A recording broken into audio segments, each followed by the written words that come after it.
നിങ്ങൾക്ക് രണ്ടുപേർക്ക് സ്റ്റാർട്ടിങ്ങിൽ തന്നെ കരിയർ സ്റ്റാർട്ടിങ്ങിൽ രണ്ടുപേരും നല്ല തമിഴ് പ്രൊജക്ട്സ് ചെയ്തിട്ടുള്ളവരാണ്. എങ്ങനെയാണ് നിങ്ങൾക്ക് പെട്ടെന്ന് തമിഴിലേക്ക് കണക്ട്? നമ്മൾ കരിയർ തുടങ്ങുന്ന സമയത്ത് പെട്ടെന്ന് തമിഴ് നമ്മളെ കുറെ ആൾക്കാർ കുറച്ചങ്ങോട്ട് പോയി കഴിഞ്ഞാൽ ചിലപ്പോൾ വിളിക്കണമെന്നില്ല. തുടങ്ങി കഴിയുമ്പോൾ ഇവിടെ ഒരു ഫ്രഷ് ഫേസ് ആണല്ലോ. അപ്പം എന്നാൽ പിന്നെ ഇതിനെ അവിടെ കൊണ്ടിടാം എന്ന രീതിയിൽ നമ്മൾ കരിയറിന്റെ തുടക്കത്തിൽ ഇഷ്ടംപോലെ തമിഴ് പ്രൊജക്ടുകൾ നമുക്ക് വരും. ഇവരെല്ലാവരും നല്ല രീതിയിൽ മലയാള സിനിമയെ നോക്കി കാണുന്നുണ്ട്. നിങ്ങളുടെ രണ്ടുപേരും കുറച്ചുകൂടി ഒരു ഇൻഡിപെൻഡന്റ് തമിഴ് ഫിലിം ആണല്ലോ തുടക്കത്തിലൊക്കെ. ഇപ്പം ഇപ്പോഴത്തെ കുറച്ചുകൂടി ഒരു ഇൻഡിപെൻഡന്റ് പ്രോജക്ട്സും ഫിലിം മേക്കർ കുറച്ചുകൂടെ അങ്ങനെ ഒരു മെയിൻ സ്ട്രീം അല്ല. അയാൾ ഫസ്റ്റ് സിനിമ ചെയ്യുന്നു എന്നുള്ളതായിരുന്നു പോർത്തൊഴിലിന്റെ ഡയറക്ടറിന്റെ. പക്ഷെ പുള്ളിക്ക് ഭയങ്കര കണ്ടന്റ് ഉള്ള ആളാണ്. അയാൾ വന്ന് കഥ പറയുമ്പോഴും നമുക്ക് പുള്ളിക്ക് ഇതിനെപ്പറ്റി കൃത്യമായ ധാരണ ഉണ്ട്. പുള്ളി ഇത് നല്ല റിസർച്ച് ചെയ്തിട്ടുള്ള ഒരാളാണെന്നുള്ളൊരു കാര്യം നമുക്ക് മനസ്സിലാവും പുള്ളി വന്ന് കഥ പറയുമ്പോൾ.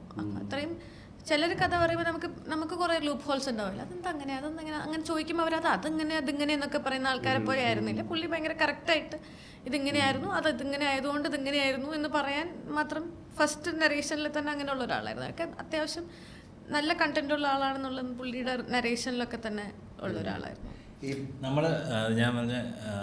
ഞാൻ ഫ്രണ്ട്സിനോട് സംസാരിച്ചുകൊണ്ടിരുന്നപ്പോൾ ഞാൻ ഹക്കീം ഷാ എന്ന് പറഞ്ഞിട്ട് അവർക്ക് മനസ്സിലായില്ല. പക്ഷേ കടസിയിലെ ബിരിയാണി സ്വർഗ്ഗവാസിലും വെച്ചാണ് ഐഡന്റിഫൈ ചെയ്തത്.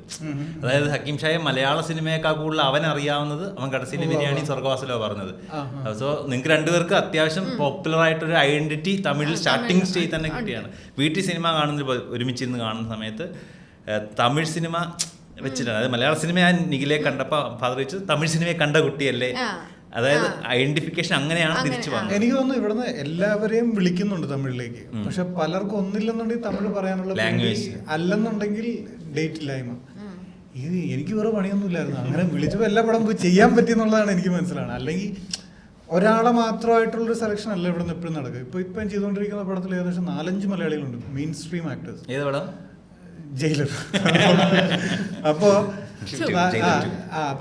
4-5 പേരുണ്ട്, വലിയ ആർട്ടിസ്റ്റുകളുണ്ട്. അപ്പോൾ അത് അവർക്ക് ഭയങ്കര ഇഷ്ടമാണ് മലയാളികൾ ഇങ്ങനെ ഇൻകോർപ്പറേറ്റ് ചെയ്യാൻ.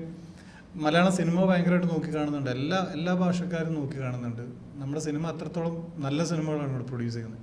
അപ്പോൾ ഇത്രയും അത്യാവശ്യം കുഴപ്പമില്ലായിട്ട് വരുന്നുണ്ട്, പെർഫോം ചെയ്തുകൊണ്ട് തോന്നിക്കഴിഞ്ഞാൽ സേഫാണ്, ഉറപ്പായിട്ടും വിളി വരും.